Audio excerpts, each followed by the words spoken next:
Assalamualaikum semua. Terima kasih kepada Ibu Nenda dan Ibu Triana yang telah memberikan kami tugas sehingga kami bisa meningkatkan kreativitas yang kami miliki. Di sini kami akan menjelaskan tentang karakteristik cara belajar pada individu. Nama-nama kelompok kami yaitu Ervina, Hasna, Jenisa, Lesi, Fani, Linda, Lara, Farah, Kamila, dan Evi. Teman-teman, selamat menyaksikan ya.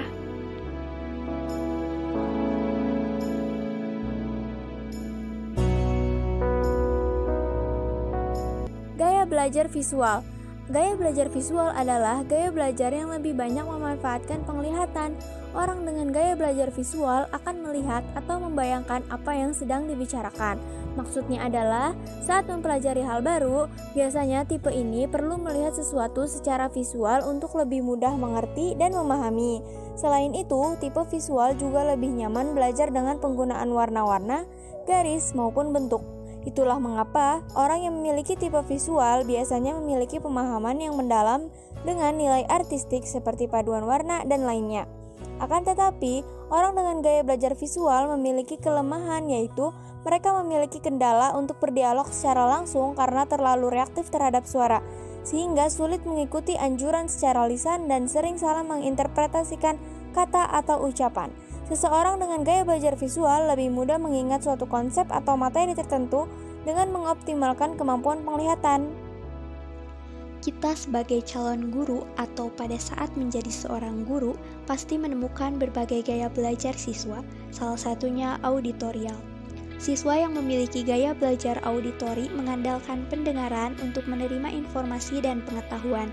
Apa sih yang harus kita lakukan sebagai guru ketika menemukan siswa dengan gaya belajar auditorial?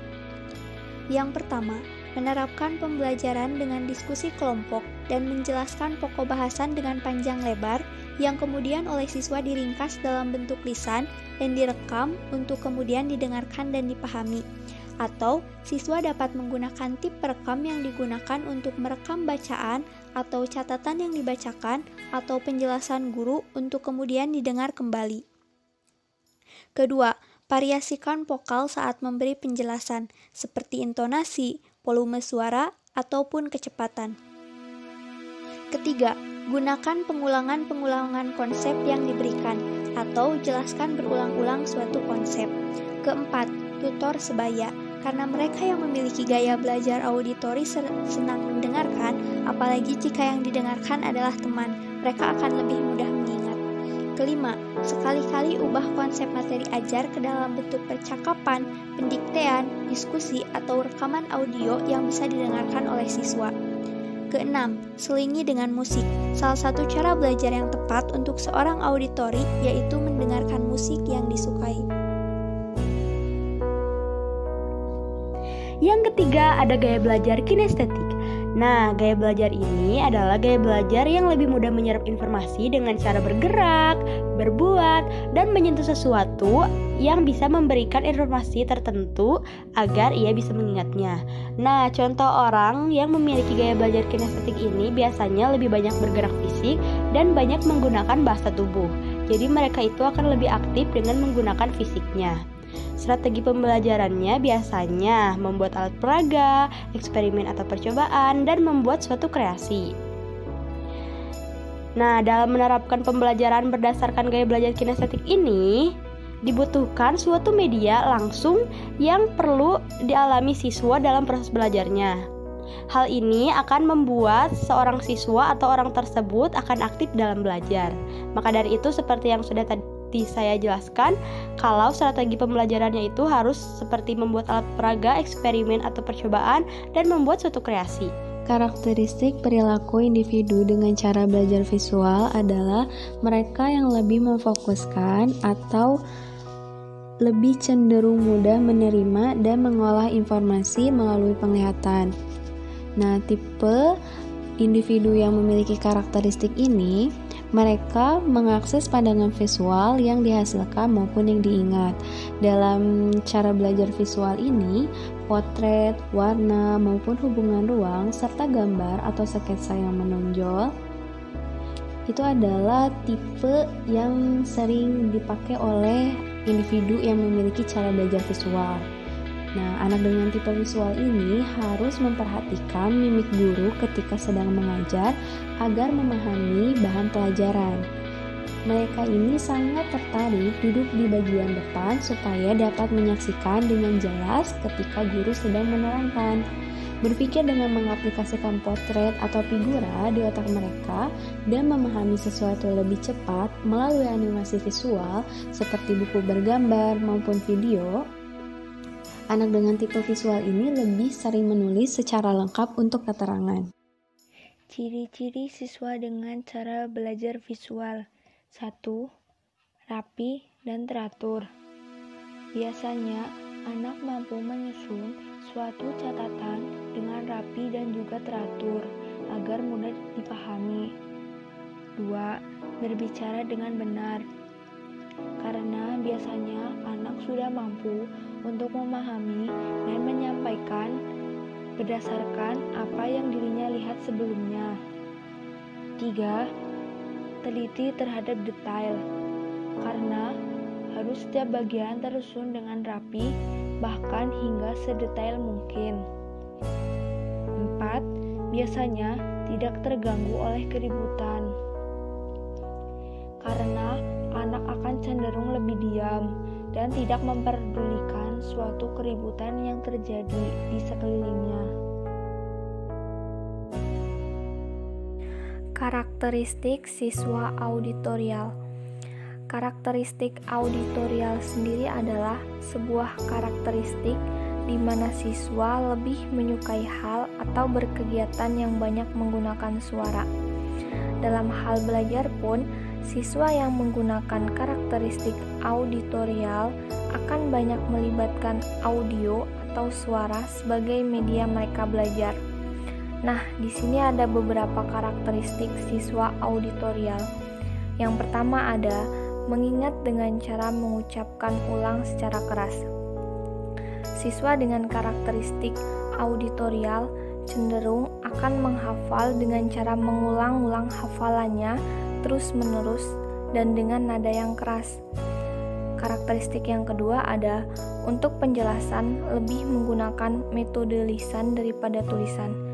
Nah, siswa dengan karakteristik auditorial akan lebih nyaman belajar menggunakan lisan daripada tulisan. Contohnya, mereka akan lebih nyaman mendengarkan saat guru menjelaskan daripada mereka harus menulis tulisan atau membuat resume atau membuat rangkuman. Karakteristik yang ketiga ada lebih mengingat lagu atau cerita. Siswa dengan karakteristik auditorial akan lebih mengingat cerita-cerita yang mereka dengar dari orang lain daripada mereka harus membaca cerita secara langsung dari buku atau dari koran ataupun dari media-media yang lainnya. Karakteristik yang selanjutnya ada tidak dapat diam untuk waktu yang lama. Nah, siswa yang memiliki karakteristik auditorial cenderung tidak bisa diam. Mereka lebih sering melakukan hal-hal yang sekiranya banyak menggunakan suara seperti bernyanyi atau mereka banyak bergerak untuk melakukan pembelajaran. Mungkin segitu dulu penjelasan mengenai karakteristik siswa auditorial. Karakteristik siswa kinestetik. Teman-teman dapat membaca di video ini. Karakteristik siswa kinestetik itu dia karakternya lebih ke yang tidak bisa belajar dengan cara hanya duduk saja, tapi dia harus dibantu dengan metode praktik seperti mempraktikkan apa yang guru ajarkan. Jadi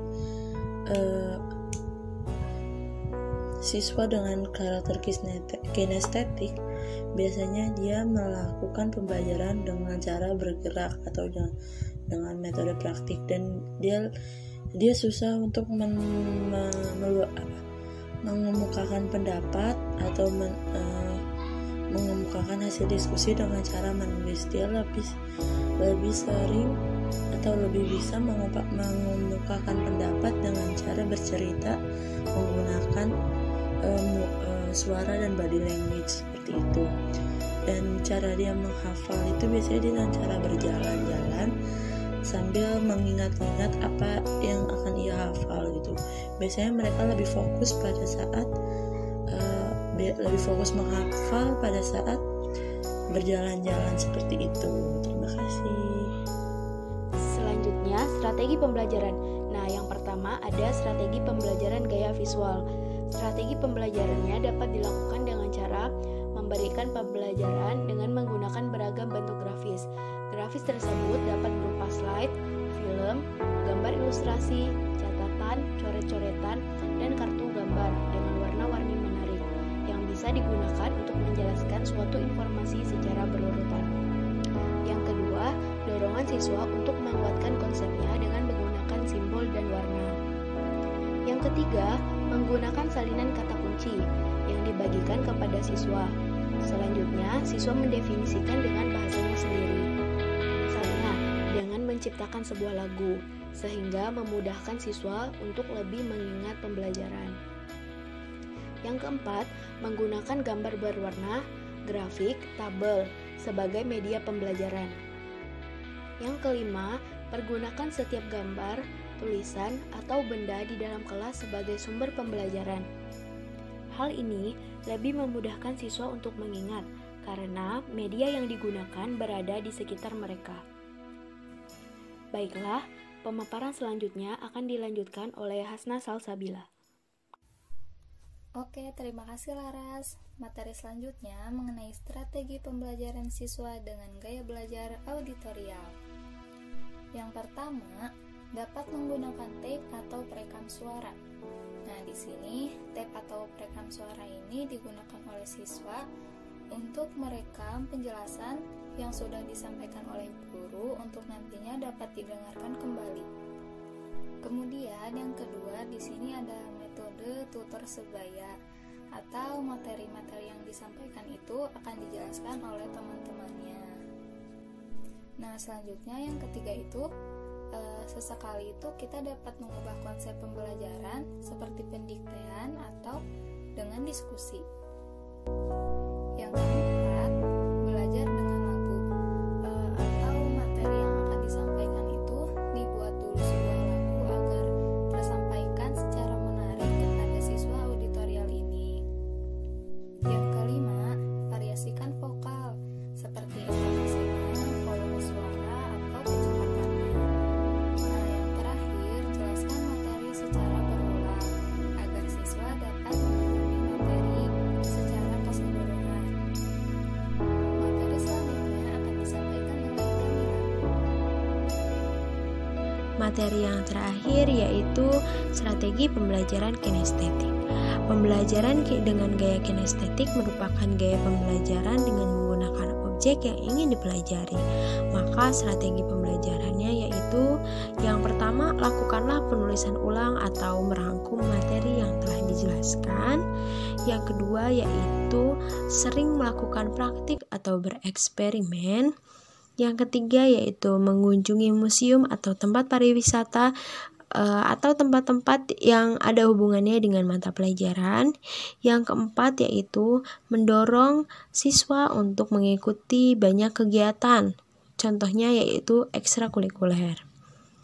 Nah, dengan demikian pembelajaran dengan siswa yang menyenangi gaya kinestetik akan berjalan efektif.